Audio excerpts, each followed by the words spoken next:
Anything I've ever bought for any of my exes, I've regretted. And I go big or go home. So my ex, I bought him a car. He decided he was just not really going to take any driving lessons. He lent the car to his sister. A month later, it just gave up on the motorway and that was the end of the car. And he had bought me a Weight Watchers scale. I said, get that out of my house. Oh my Get it God. out of my face. Probably one of the worst gifts I've ever received.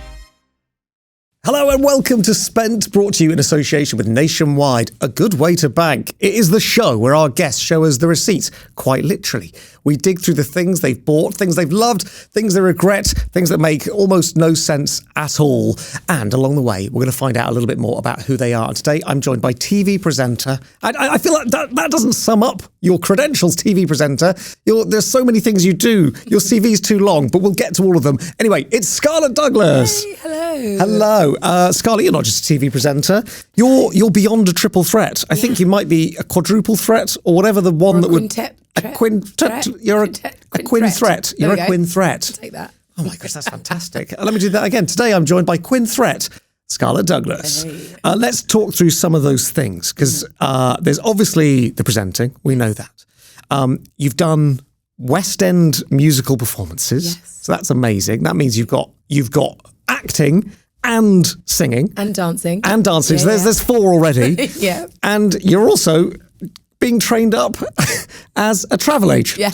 So are there any other qualifications lurking in the background? So I'm an interior designer. I do property development. Obviously, my property shows with my brother. Of course. I have a diploma in British Sign Language. Wow. Which is a lot of fun. I think, and I'm a big Arsenal fan. I used to play football when I was younger. I don't know if you can give that as a qualification. I don't think it's a qualification. Right? Yeah, we'll put that on the CV under sort of hobbies and interests. There we go, Yeah. right at the bottom. But the other ones, yes. deeply impressive. Thank you. Are you someone that doesn't ever stop? Correct. My mum's always like, how are you constantly going? But I just love so many different things. I find it really hard to just streamline and focus on just one thing, which is a good and a bad thing, I guess. But I've got so many interests and so many things excite me. So I just have to go with it. How often do those passions deliver themselves to you where you're like, one day I have no interest in sign language and then the next day, bam, I'm getting a diploma? Literally, it could happen overnight. Yeah. For example, I'm now an independent travel agent. That happened overnight. But things just kind of pop up and it makes sense. So with a travel agency, I travel all the time.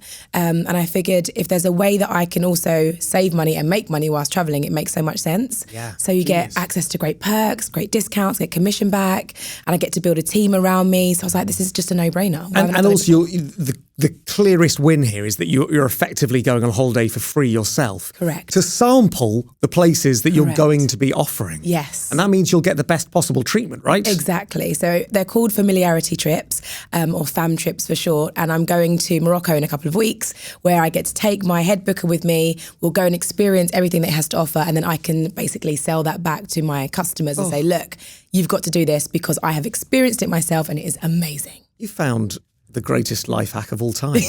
I once blagged. I know this podcast is about spending money. Yes. And part of the reason I'm interested in that is because I sometimes don't like to. Right. So I like to find ways to save. Correct. And I once, I don't think I've ever told anyone this. I once was blagged. Well, I say once blagged. I blagged my honeymoon. No way. Yeah, because I realised that I drew it out as a diagram to my wife. I was like, I think this is going to work. Okay. And I was like, this, and I named it. I can't remember exactly what I named it. I named it like the triangle. It was something like the triangle of winds or something like that. Okay. I was like, right, how do we get a free honeymoon? How's this going to happen? Yeah. I was like, there will be places that want to be featured in magazines. 100%. There will be magazines that need content to fill their pages. Correct. There is me that would like a free honeymoon. So if I find a hotel and a magazine, everyone wins. No one's losing. Everyone's getting what they want. Done. And so I rather boldly started emailing magazines and saying, hi, a couple of hotels have reached out to me, are offering me a free honeymoon, but I'm looking at what publication to work with. And then I messaged the publications and said, I messaged the hotels and said, a couple of publications have been in touch. Oh, I love this. And eventually I found two that were up for it and boom, it happened. Synergy. It was great. I love that. Where did you go though? We went to the Maldives. Oh my goodness. Right. Thank you. Noted. The triangle of wins. The triangle of wins, yeah. Firmly in there now. It's quite good that, because everyone's getting what they want. Yeah. What I found stressful about it, and I don't know if you experience this when you're going and you're sort of there and they know that you're like effectively a VIP for that trip, because it's going to get written about or spoken about or sold on. Do you ever get the sense that you're being treated almost too well? Yes. Yes. I was like, there were things going on. I was like, please, let me rest. They're like, we've arranged a fishing trip, sir. I was like, no, please. It's a honeymoon. Yeah. I've already had the stressful part of the wedding. Let me just breathe. But also, what an amazing experience, though, that they are trying to organise all these things for you. Yeah, it was lovely. Yeah, that's fantastic. Are you a fan of a hotel buffet? Oh, I'll tell you what, I'm a fan of any buffet, but a hotel buffet, especially an all-inclusive, because it's just there all the time. All the time. Everything you could possibly want. I'm Jamaican. I go back to Jamaica quite a lot. And obviously I love traditional Jamaican cuisine. So whenever I go there to those hotels, I'm like, yeah, give me all of it. Give me absolutely everything ever in life. Yeah. So good. I'm having an upsetting amount of sweet things for breakfast on holiday. Are you? Always. Waffles, pancakes, the works. I start with the savoury to make me feel like it's good. And then I have a dessert at breakfast, which will be like a crepe. Of course. With Nutella. Lovely. And extra bits on top. I just keep, just filling that up. And you sort of, I'm intrigued as to how you've gotten into this world, because obviously you've come from a kind of musical theatre background. Yes. Performance background. You've obviously been discovered as a presenting talent. Where does the travel come into that? How do you land that place in the sun gig initially? Okay, so did musical theatre for 8 years, and even when I was doing musicals, whether I was in the West End, sometimes I'd be touring. So I remember doing the Michael Jackson show in Abu Dhabi and in Singapore. So I always got to travel. I lived in Zurich in Switzerland, in Klagenfurt in Austria. So I've been around the world and I've always loved it.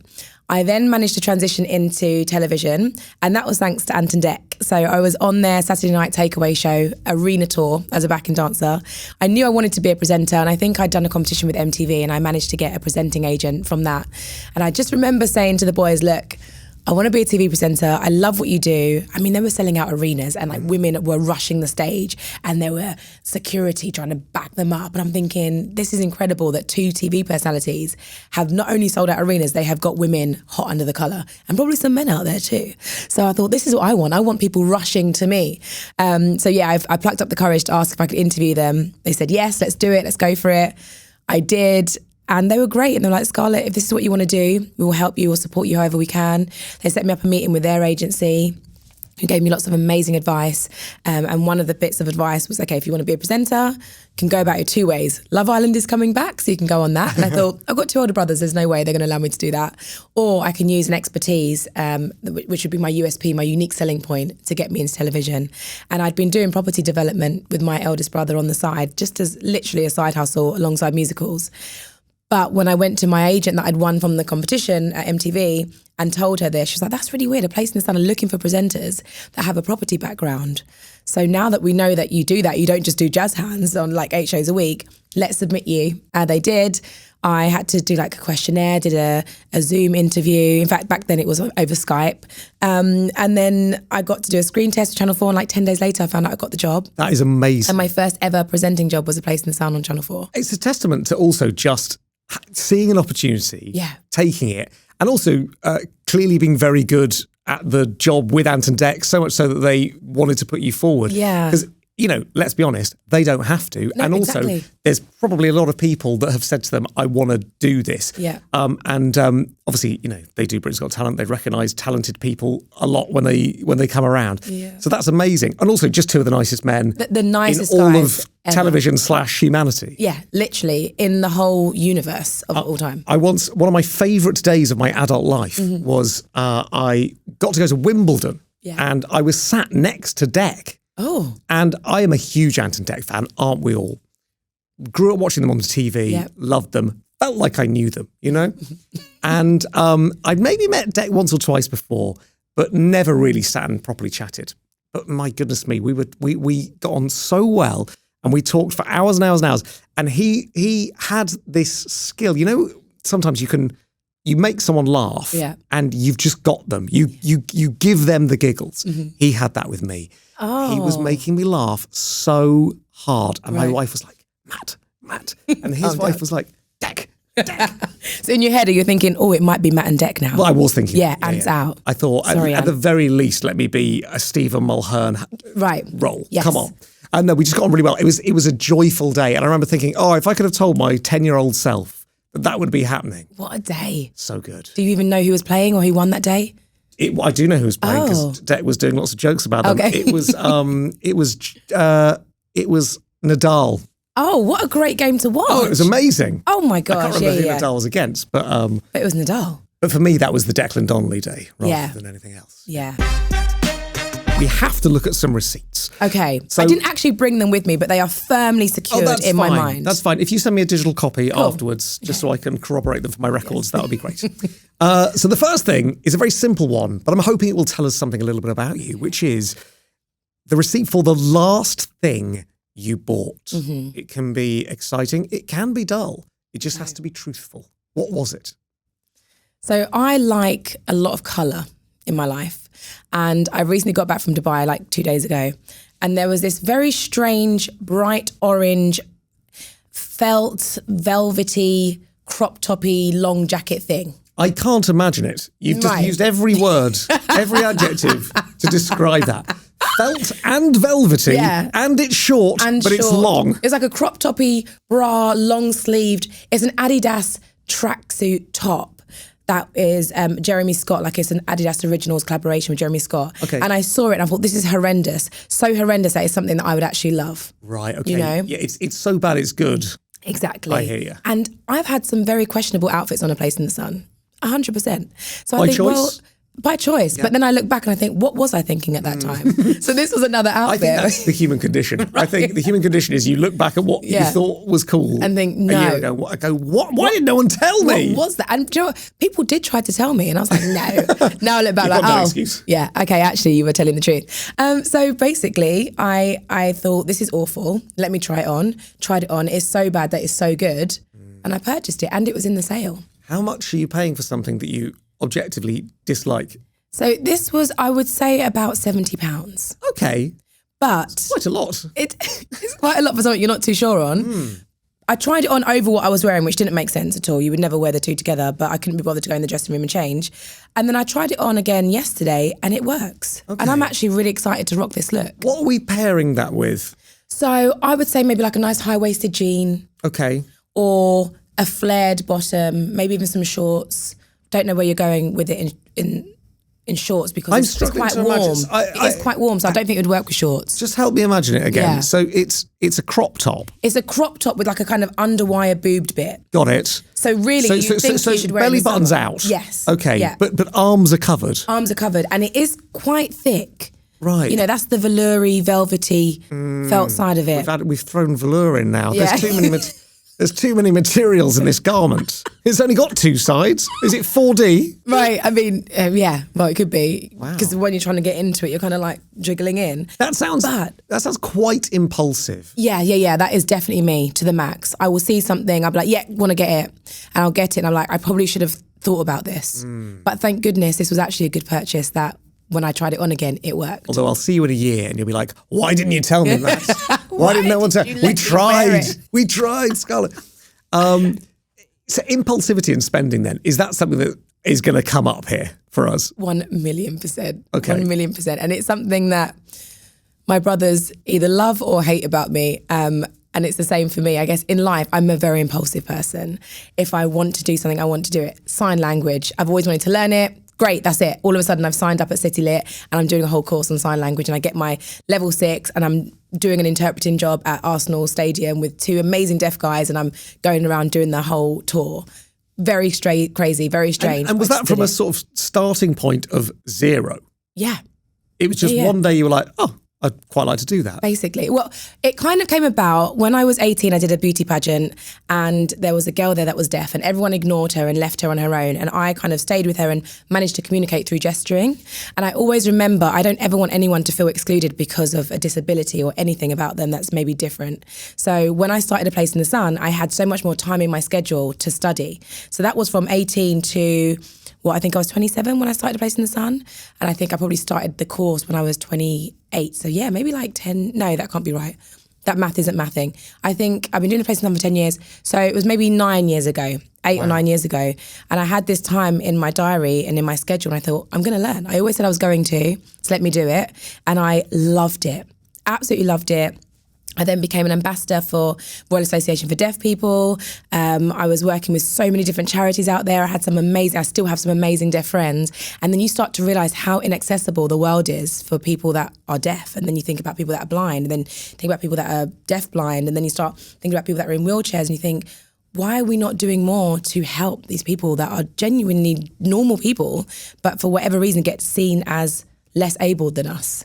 And it's not fair. So it's something that I've really been passionate about for a long time. It's an amazing use of your time. Like, all credit to you. It's brilliant, because I think a lot of people will be like, great, I can go and catch up on some telly. I'll go and watch a box set with my free time, or play a video game or whatever. But to go, okay, there's this thing that's been itching at the back of my brain from 10 years ago, which is like deeply empathic. Yeah.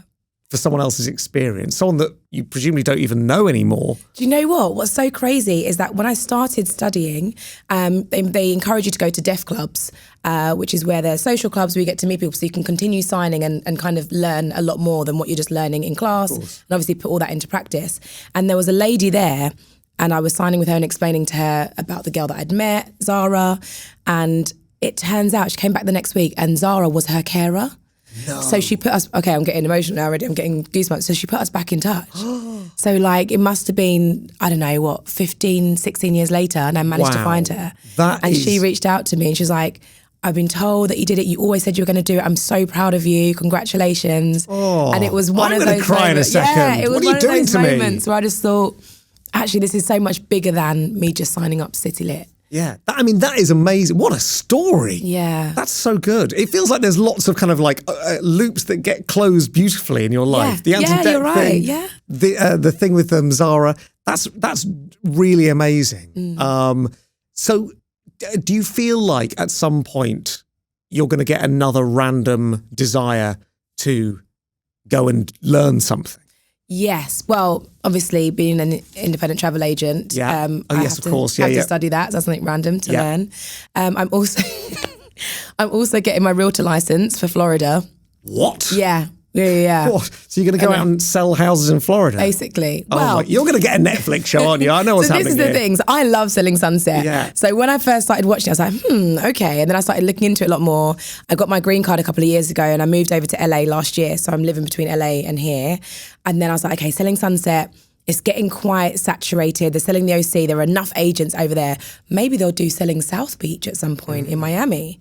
Let me get to Florida on the East Coast and let me study for my realtor license there. I love this strategizing. Right? So good. You're manifesting stuff into existence. Right, exactly. That's incredible. So what do you have to do to get a realtor license? A lot of hours of studying. A lot. So to be fair, when I first started looking into California, because different states have different laws, I think it was like, I don't know, 92 hours or 80 something hours. And I thought, nah, that's too many hours for me. So Florida, I think, is 42 hours. I'm like, okay, let me start there. Then once I've got that, a lot of the law and jurisdictions will be very similar to California, just they'll have some extra bits that I'll have to learn. So I'm like 50% of the way through. And I'm not going to lie, because I have all these other different things that I'm doing. I haven't studied on it for a bit. But I am going to do it, because once I've started something, I have to finish. So I want to get that license. I also want to get my realtor license in Dubai as well. I just feel like I always want to keep growing and learning and expanding and giving myself more and more things to think about. But I think it's important as people that we don't just stop. We always try and better ourselves. And will you be wearing the outfit? The Selling Sunset outfit? No, the orange. Oh, the velour velvet. Maybe I should, but I'm not going to lie. It is roasting in Florida. Right, okay. I was there for a couple of months ago, and I was going to some open houses, meeting lots of other realtors, and I thought, there's no way I could wear the blazers and stuff. So if I couldn't even wear a blazer, I'm not wearing the velour /velvet. Yeah, the only part that's getting aired is the abs. Exactly. The rest of you is... And I've not been to the gym in a while, so we don't away. need to see the abs just yet. Oh, I don't know. I'm sure. In Florida, people. I've seen pictures of people who live in Florida. I think you're fine. It's the buffet. It's the buffet. Exactly. It's the free buffet, the all you can eat. Okay, so impulsivity in decision making, yes. in I think I'm hearing in all aspects of your life. All aspects of life. When it comes to the interior design, obviously, fashion-wise, you're very impulsive. Yeah. And like you say, you've made some choices that you look back on with a degree of regret, even as recent as 2 days ago. Yes. When you're doing the property stuff, the property development with your brother, how sort of impulsive are you with the interiors of those? Because once you commit, that's it. Very hard to back away from. You're in. Some mad tiles. Yeah. I mean, let's just say, luckily my brother had been doing property before me. So he'd made his mistakes, he'd got them out of the way, and then he was taking me under his wing. However, when we first did start working together, I wanted this statement piece, and we always talk about this. I wanted this statement piece in the living room, a high heel chair. It was. So it's like, it's a chair that's in the shape of a high heel. I mean, I'm not going to lie, that sounds like the worst thing I've ever heard of. And I've heard of an orange velour velvet felt crop top woolly long sleeve jumper. Basically, Matt, I want it to be different. You know, I never like to fit in. I don't really understand. I don't really understand the dimensions of a high heel chair, because I'm imagining it's a scale high heel. Yeah. And if you were to sit on that, it's effectively a slide. Basically, so like the platform where you would put your foot is the base that you'd sit on. Yes. Then you've got the bit that goes up. Yeah. That's where you rest your back. And then the bit that comes down is the heel. It's purely decorative, yeah. Yeah, that's what holds the chair up. That is... please tell me you didn't go ahead with it. Well, Stuart wouldn't allow me to. I called Mum. Well done, Stuart. No, I called Mum, wasn't happy. Mum calls Stuart. She's not happy that I'm not happy. Stuart says, she's not having the high heel chair in the house. It's terrible. So in the end, we didn't get that, but I did buy like a wicker chair thing, which was cute. It wasn't the same. It wasn't the same. Not in the shape of anything? No, it was just like a normal chair. I think that was the right call. And also, I think if you're going to get a high heel shoe, you need two of them. You need a set. That could work for my next property. Exactly. Hey. A pair of high heels. Right. Was it comfortable to sit in? It was all right. How much does it cost for a high heel? We don't need to go into the price. I think of it's them. going to be a lot. It was expensive-ish, but not too dissimilar to the wicker chair that I got in the end. Was it more than £5,000? No. Much less than. Okay. Much less than. Right. Okay. No, it was less than. Yeah. And what's funny is in one of our, an episode of Can't Sell, Must Sell, our most latest series, we went into a property and there was a high heel chair. And how did it look? Terrible. Right. And it got thrown in the skip. And I thought, thank goodness I didn't buy that high heel chair. Thank you, bro. Learned. Yes. I was going to ask if you wanted to come and do some interior design for me, but I've changed my mind. No, I've learned. I've grown. You've grown. Okay, I've grown since then. Yeah. All right, I'm worried, given everything we've just said, what this next receipt is going to look like, because I want to know something that you've bought that you regret. Mm-hmm. I know the answer to this one very well. And there are many things. And basically... Before we get to the real thing, Yeah. what are some of the contenders, the other contenders that were in the mix? They're all kind of under the same umbrella. Oh, okay. And you'll understand. I think anything I've ever bought for any of my exes, I've regretted. Oh, no. Because I'm a very good present buyer. Okay. And I go big or go home. So my ex. When you say your XX... So not my most recent ex. Oh, two exes ago. Yeah, 2 Is exes that ago. how we're doing it now? Yeah, did you not do it like that? My XX? Yeah, so there's like my XXX. Right. XXXX. So my XX, so 2 exes ago. Okay, so how far back does it go? Would you ever be in a situation like, so my XXXXXXXXX? No, because I've had 5 boyfriends or 6. XXXXX. Yeah, but then you start by saying my first boyfriend, that's easier. Okay, yeah. That's easier. My penultimate boyfriend. Yeah, maybe I should have said that. So my XX,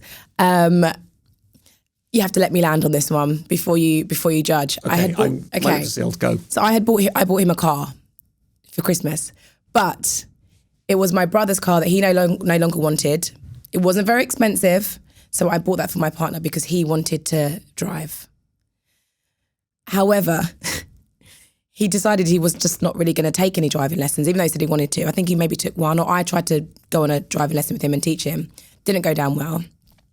He lent the car to his sister, who was driving it for quite a bit. And then like a month later, it just gave up on the motorway and that was the end of the car. Can I talk now? Absolutely. I think you are too generous for your own good. What car was it? It was a Puma, a black Ford Puma. It was super cute as well. It was really nice. What an ungrateful XX. That's what I thought. I put a whole bow on it and everything, and I like put the key in a box, and I wrapped up the box, and I gave it to him for Christmas. I was like, press the button. It's like, beep, beep. And he went out, the car was there, and then, yeah. That's magical. That Christmas, what did he give you? I actually can't even remember what he gave me for that Christmas, but I can remember what he gave me for my 30th birthday. We were all going, I say we were all, me, my mum, my dad, my brothers, were going to Barcelona for an Arsenal-Barcelona game. And we were doing it because my birthday's the same day as my mum's birthday. We were going to have our birthday there. I was like, come on, you've got to come. He's like, I can't afford it because I'm buying you your birthday presents. I was like, okay, it's going to be pretty good. What's this going to be? Right? Land, come back in. We're about to go out for dinner, for like the birthday dinner with my other brother and everyone. He's like, no, I want to give you a present. I'm really excited to give it to you. Matt, I opened it and he'd bought me a Weight Watchers scale. Yeah. Well, they're going to clip that face up. Yeah. He bought me a Weight Watchers scale. And I was like, are you taking the beep, beep, beep, beep, beep? And he said, no, but I have a weight issue. From being a professional dancer and from college, we used to get weighed all the time. So I always have an issue about my weight. I always feel like I'm overweight and body dysmorphia. That's whatever. But his point of getting me the scale was because he wanted to say it's a special scale that will calculate your BMI. So you know what's fat, what's water, what's muscle. So it's a really special one.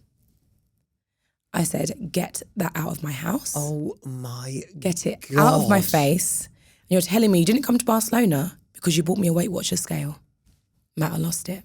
I understand why they're your XX. Yeah, exactly. Yeah.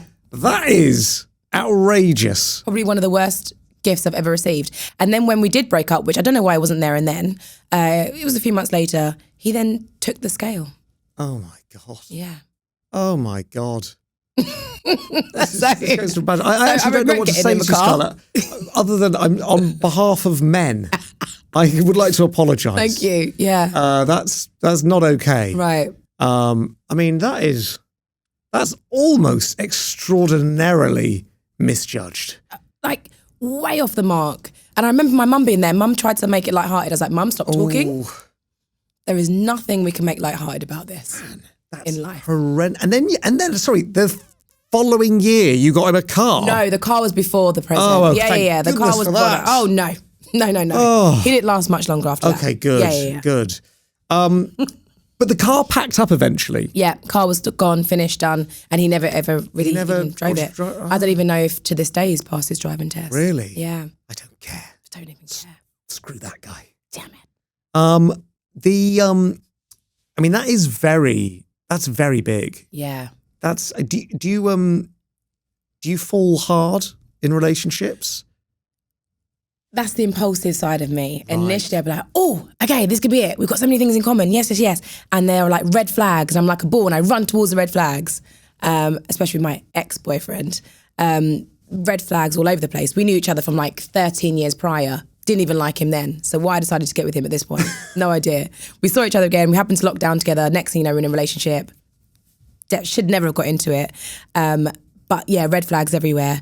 But again, you bought him a horse. But I bought him a house. Yeah. No, I didn't. No. But he clearly he definitely wasn't the one. But I just think the empath in me, I always see the best in someone. And when you're with them, I'm like, but I know they can be better and there's so much potential. I think it's what we do as women, right? We want to not so much change men. We just want to help them realise that there's a lot more that you can do. You like project managing. That's you. That's the problem. Right? That's exactly what it is. You find yourself a doer-upper. Yeah, exactly. I'm like, right, let's work on the foundation and then let's build it up. The structure's good. Yeah, right. It's got good bones. Yes, there we go. We just need to work on everything else inside. So yeah, he was one that definitely bought him way too many things that I should never have. But again, that's probably another story for another time. Yeah, come back. Yeah. I feel like we could do like a whole series. Yeah. Where we just go, and then this guy. And then, exactly, and this one. I can't believe I bought him that. Yeah. the idea of teaching your partner to drive, right? That is bold, because yes. How do I phrase this in a way that I don't end up upsetting my wife? When we're in a car together mm-hmm. and I'm driving, she is on edge and she wants to be like, you're in the wrong lane. You didn't indicate there. Sometimes she reaches over and hits the indicator for me. That's me. Yeah. And hands up, I'm not the best driver in the world. Right. I can't imagine her teaching me to drive. I think one of us would literally explode. Yeah. I mean, look, I think I'm quite patient when it comes to teaching people things.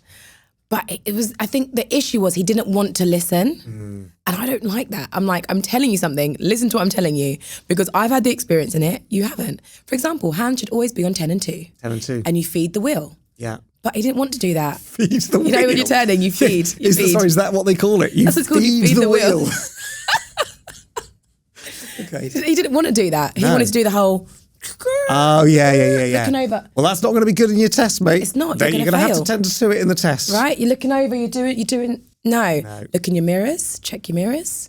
Didn't want to listen. Oh, God, you're going to become a driving instructor, aren't you? That's going to be the You're going to leave here today and you're going to go and qualify for that as well. Probably, I can well see it happening. Yeah. I genuinely... I feel like something on a cellular level has changed having heard the story about the Weight Watchers scale. Isn't it mad? It is. For me, at what point did you think that was a good idea? You've genuinely taken your time to go to Argos to buy a £19.99 Weight Watchers scale. I definitely checked the price. Oh, no. And you told me you couldn't come to Barcelona because you were saving up to get me a birthday present that was a Weight Watchers scale. I would have rather you just didn't buy me anything. It's horrendous. Or make me something. Oh. It's horrendous. It's horrendous. I'm going to be going to sleep tonight and that's going to pop into my head. Yeah. And I remember telling my brothers and he was like, or both of them like, oh no. Yeah. Are you serious? Like, yeah. I can't believe a jaw wouldn't drop at anyone that you told. I'm quite intrigued to see my own face back when you said that. It was, I understand where he was trying to come from. I always try and see somebody else's. That is empathetic. Right? I try and see somebody else's point of view. And I get that he was trying to show me it's not fat. You're not fat. It's muscle, or it's water. Mm. But you bought me a Weight Watchers scale. Yeah, that's not ideal for my 30th birthday. Not good. Not good at all. Men, don't do it. Never. Okay. Well, let's lighten the mood with some messages that have been sent in here. Thank you very much this week to George, who has sent us a little story for us to enjoy together. Okay. I once bought my partner a Weight Watchers scale. Oh, my God. No, George. No, George, don't do it. No, here's George's story. I bought an expensive watch so I could have a flashy and stylish new accessory. Ooh. The issue is that I'm so accustomed to checking my phone for the time that this became a rather useless tool. Mm. I tended to forget to check my watch, or worse, I forgot to even wear it because I wasn't used to putting it on. I tried to flog it on the market and made a substantial loss. Are we now moving past watches as a society, or should I reinvest? Well, listen, you've come to the wrong man. I've not had a watch since I was at primary school. I forget to wear watches. I think I've got a smartwatch. I've got an Apple Watch somewhere. I've got a Huawei watch somewhere. But they're very good investments, watches. And I feel like you can make a lot of money on them. I would say like a watch is a nice art piece. I mean, yeah, where does art end? Exactly. And engineering begin? Right. Do your own research. I think you could definitely make money on them. I would if a guy was wearing a flashy watch, would that be an appealing thing, or would that be a red flag? I'm not really, I guess it depends on how they're doing it. If they're like, let me just check the time. No, I don't want to see that. If it's just, a little casual, little something there. Sure. Okay, nice to see. Good to know. But I've never really been attracted to money like that. I'm not. I'm attracted to who the person is and what they are about. So yeah, I'm not. I don't know. It's not really gonna make me think I want to date that guy because he's wearing like the biggest, flashiest, new, amazing Rolex in the world. No. Are you a nice person? Are you going to treat me kindly? Are you going to treat me well? Or are you just going to be out here collecting watches and Weight Watchers scales? I feel like we have to move past it. We have to. We left it behind. I don't know, George, is the answer to this, because I also use my phone to check the time. Maybe a watch would help me because I'm always running a little bit late. Okay. I think I'd have to set it earlier. Like 5 minutes. 15 minutes. Oh, wow. Okay. Yeah. I'd have to be basically living on a different country's time zone. Right. The last watch I owned was in primary school, and it was from the Argos catalogue, and it was a James Bond watch. Oh, wow. Now, in the Bond movies, the James Bond watch does everything. It's got like a electromagnet in that can pull things towards it. It's got lasers that shoot out, all sorts of cool stuff. And I was like, this is going to change my life. And the only thing that made it James Bond is that it played no way monophonically from a little thing. That was the only connection. Did you feel cool? No, I felt really disappointed. Oh, no. And I wish I'd got the one that you could use as a TV remote. Do you ever see those? No. Oh, I coveted that so much. From back in the day? That was, again, in the Argos catalogue, it was like a watch, and it had an infrared thing, and you could change the TV channel. You should have got that one. Oh, I should have. Then that would have changed my life, and I would have been cool. So, George, maybe see if you can find one of those. Yeah. Make sure it's compatible with your modern television. I don't want you to waste your money. If you want to send an email to the show for advice or to tell us a story about spending, or just because you're bored and you want something to do, then please do email us, spent@seriouslypopular.com. Right, we move to our final receipt. And this is for the most ridiculous thing you've ever purchased. Now, I'm talking to someone who almost bought a chair shaped like a high-heeled shoe. So I'm genuinely concerned what the answer is going to be. I really had to think about this. And I don't think there's been anything that ridiculous. I'll be the judge of that. That I've purchased. There have been a lot of things that I've been close to purchasing and realised that's not a good move. Go on. Such as a high heel chair. Yeah. But also... You didn't realise that, by the way. You're right. Rewriting history. Okay. Stuart realised that. Yes. I didn't. But I'm obsessed with peacocks. I feel like they are my spirit animal. And it comes from, I remember doing a job, and I was just getting a lot of stick, and it was very difficult to focus on my job because I was getting all the other noise and nonsense that were going on in the background. And my mum said to me, you need to be like a peacock. So when someone ruffles your feathers, you shine even brighter than before. And you come out and you be beautiful, and you don't get bitter, you get better. And I've always loved that. So ever since she told me that years ago, I collect peacocks. I have a lot of peacocks around. What do you mean you collect peacocks? So just like not real ones. Not like stuffed peacocks? No. Okay. No, but that would have been a bad purchase, right? What, that a taxidermy peacock? Yes, which I was close to doing. You weren't. You're joking me. But I did talk myself out of doing that. Oh my goodness. Where would you even find one? How do you source that?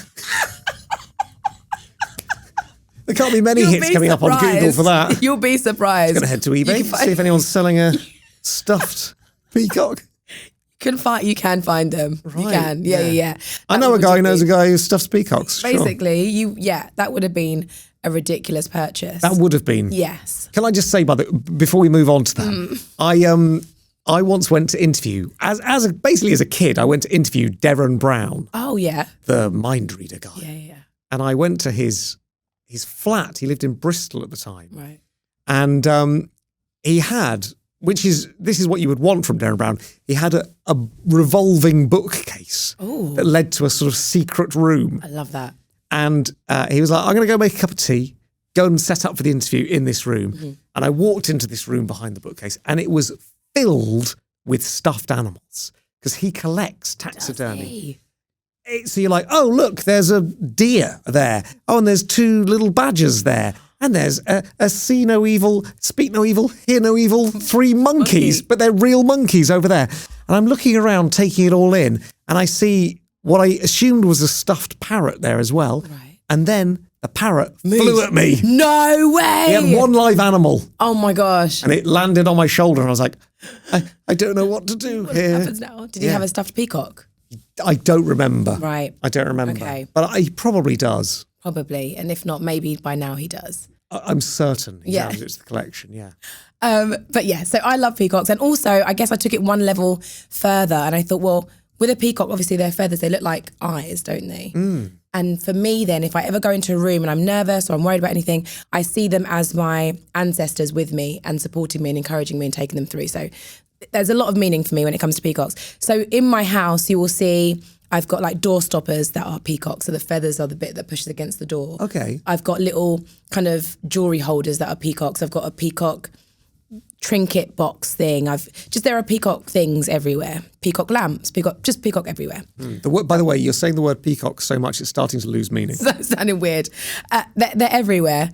And then I was in Vegas earlier this year and I went into the shop and they had this huge, I don't even know what it was made out of. It looked like gold and had some incredible pearls on it and diamantes and obviously that beautiful turquoise peacock feather colour was in, and it was just amazing. How big was it? It was like, it was life size. The size of a peacock? Yeah. Sure, okay, but so big. But slightly bigger because they want it to be tall. So I guess it would kind of come up to just above my waist if it was to be stood up. Sure. But that one was very expensive. I think that was like, I don't know, $12,000 or something. But I did think, I didn't do it. Oh, thank goodness. But the reason as well I didn't do it is because my cousin, very clever, was like, right, how much is it going to cost for you to get that back over to the UK? Yeah. Is it worth it? Can you maybe find it in the UK, et cetera, et cetera? So then obviously the impulsiveness starts to quieten down. Okay, maybe I can't just buy a peacock and get in the plane and fly it back to London. There's going to be a lot of other things that I've got to think about. So I left it in that shop, but I know the exact shop. And one day, oh, you mark my words, Matt. You're going to go back and get 100%. That peacock.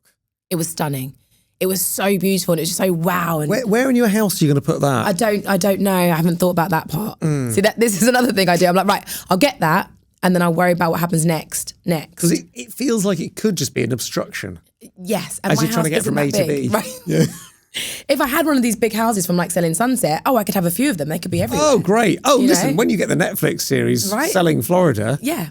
I can have it there. Flats in Florida doesn't quite work. Yeah. You get all the gold peacocks you want. Right. So hang on. So this is things you've almost gone for. Yeah. We've not hit the most ridiculous thing. Yeah. I'm trying to work out what it would be. And I really did think, what have I bought that's just been so like, what is wrong with you? And I can't, I mean, there was one thing, but I didn't know it was ridiculous until I bought it. I don't really know if that counts, but... Go on, hit me. Okay. So I wear lots of wigs. I love wigs. Always wear wigs. Again, some very questionable ones back in the day. Probably still now. But there was this one wig that I saw online and it looked amazing. So it was, the front had like cane rows, so French plaits everywhere. And then there was an afro bit and then there were like beads that kind of came, or plaits that came down with some beads on it. In theory, in the pictures on the head, the model head, it looked amazing. Mm-hmm. I ordered it, tried it on, absolutely horrendous. But the worst thing was, at the time, I'd already planned the whole outfit and what I was going to wear for, I was doing a VT for Lorraine. And I decided I was going to wear it. And that morning I get up and I'm putting it on, I'm trying to glue it down and do it. And it looked like an alien. It looked like something was growing out of my head. It was awful. But then I didn't have time to change it and put a different wig on. You couldn't pivot. Couldn't pivot. So to this day, I've got the clip of that. I will never forget. I was walking around Oxford Circus and we were doing a piece on like sustainability and how if you give something back, you can get something. So for example, I think Lush, if you bought back your Lush tubs, you get like a £5 credit. If you go, yes, all of these sort of things. And I watched that episode back and I thought, oh my God, I have just gone out to live television in front of millions of people looking like that. Like something's growing out of my head. Safe to say I never wore that. I actually think I wore it once again because I didn't have anything else. And then I was like, I cannot do this. Safe to say I only wore it for the next 3 years. Exactly. So I learnt my lesson and then I thought I need to just work on my own natural hair, get my own afro, do my own camos. This wig, lace, glue, stick thing, it's not working for me. Yeah, it sounds like a faff, but it does mean you get to mix up your hair all the time. Yeah. So there are pros and cons. Right? But it was expensive. The wig was like, I think $500. No. That should have come with some gold peacocks. $500. Right? It was I didn't terrible. realise there was so much money in wigs. Oh my gosh, there's so much money in black hair care, black hair products, all of it. Extensions, wigs, weaves, wefts, all of it. There's a danger to buying a wig online, though, as with with lots of things like clothes in general. Mm-hmm. But a wig feels like I want to see, feel, smell that wig before it's going. I purchase it. Yeah, exactly. Before I part with a lot of money. A lot of money, yeah. Mm. So I learnt my lesson with that one. I would probably say that's the most ridiculous thing I've bought because it looked so ridiculous when it was on. That's a real shame. Yeah. I can't wait to find out what you do next. I have a feeling that I'm going to run into you next year and you're going to take up like Formula One racing or something. There'll be something on the horizon. There'll be something that you'll have done. I'm trying to think. Have you? We don't have to keep this in. Do you have ADHD? I think so. Yeah. I haven't. Sounds like it. I've done like online tests, and I am, but I haven't done the actual go and sit down with a proper expert, specific person to go through it. Yeah. But I am realising as I'm getting older, and with friends that I've got that do have it, that yeah.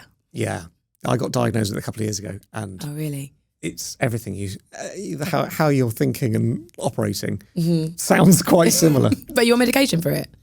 No, I take some medication for anxiety, which sort of has helped with the kind of impulsive up and down emotional stuff. Okay. But no, not for the actual ADHD. I like having That's what I do. My friend, she has it and she takes medicine for it. But it's me. And I remember taking like a herbal one. So in America, you can get any drugs. Yeah. And I took a herbal thing that's supposed to calm you. And I hated how I felt because everything was just calm. Yeah. I'm like, this is weird. Why is nothing talking to me in my head? Why are there no ideas popping up? So I think it's my superpower and I agree. And I love it. Yeah. It's that you can sort of channel. The idea of going from a completely cold start on something and then becoming an expert at it in a rapid time frame. Yeah. That's great. That is a superpower. It's amazing. Yeah, it is. The hyperfocus. Right, we move to the final spend. We gave you, I say we, it was nationwide, gave you £25. They said you can spend that on anything you wanted, but the only rule was that you can't have bought it before. I'm intrigued. What did you throw £25 at? I have always wanted to have a pet of some sort. Oh. But what? But I'm allergic to fur, so I can't have a dog or cat. I wanted a budgie, couldn't have it. Although there are hypoallergenic like dogs, so I do want to get at some point a toy poodle when I've got time to fit that into everything else I'm doing. But I've always wanted to have like a goldfish. So I thought I would spend £25 on a goldfish. I don't know how much goldfish cost nowadays. I don't know how much the bowl is and the reef. But I just think there's something so cute about them just in a little bowl, chilling all day. Well, I haven't got a goldfish with me because that would be cruel on the fish. Okay. I think. It doesn't want to sit here listening to this. No, you're right. But what I have got you is a bag of water.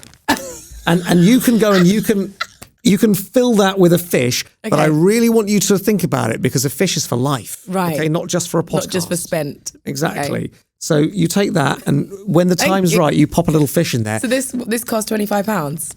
Well, no, we'll reimburse you for the fish if you get it. But I need you to sit with the idea because I know the impulsivity can sometimes get to you. Right. So I need you to, in a week, phone me and say, yeah, I'm still down for that fish, and then we'll arrange it. Okay, I'm here for it. And I think I'm going to get you two because I don't like the idea of it being on its own. Yeah, it needs to have company.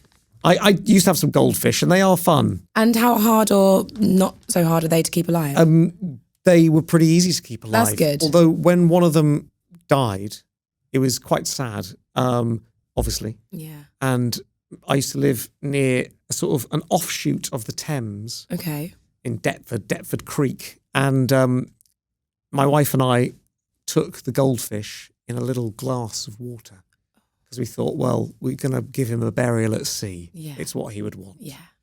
And as I tipped him over the edge into the river, we were sort of up on almost like a bridge, tipping him over.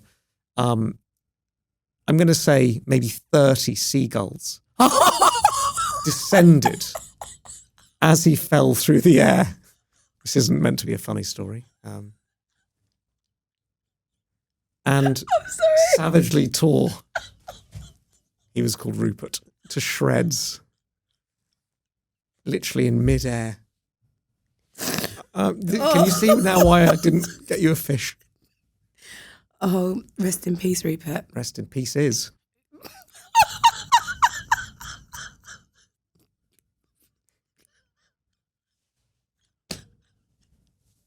I'm finished. This is how you felt when you were sat next to Deck, isn't it? That is In how I hysterics. felt. Yeah. Do you get invited to many funerals or?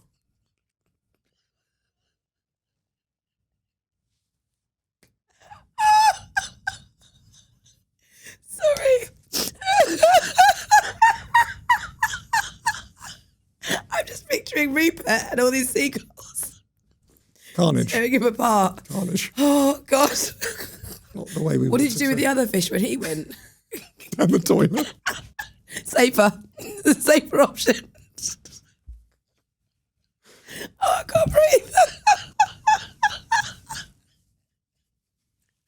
I'll get you a fish as well. I'll get you a fish back. I don't want one. Okay. I'm traumatised. Oh, God. It's too Okay. triggering for me. Thank you. Thank you for that. I'm going to really think about it before I go ahead. Oh, gosh. Okay. Yeah. I'll consider it properly. That was great. Well, I would say thanks for coming on. However, you have just disrespected what I consider to be a member of my family.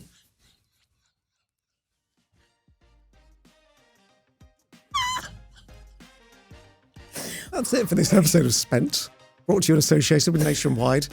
Good way to bank. Scarlette, in a way, thank you for coming on today. Not only sharing your receipts, but some brilliant stories with us. If you enjoyed this episode, make sure you follow us wherever you get your podcasts and subscribe to us on YouTube as well. And don't forget, keep sending us your own spending confessions. We love hearing them. We'll be back next time with another guest, another journey through their purchasing past. So we'll see you then. I really hope you are enjoying Spent. If you want to see more, then follow us wherever you get your podcasts and subscribe on YouTube. Plus, check out This Is Money on Instagram and TikTok for bonus content with our guests.